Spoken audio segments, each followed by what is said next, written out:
Welcome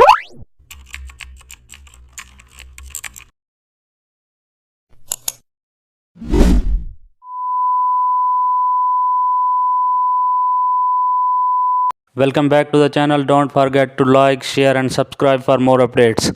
Today we are diving into an exciting tutorial how to create dreamy magical water effects in Photoshop. In this tutorial you will learn how to design a touching water visual that blend realism with the touch of fantasy. We'll start by choosing a calm water based image and enhance its tones with color balance and hue saturation. Next we will use soft gradient overlays in blue, teal and purple to create magical depth.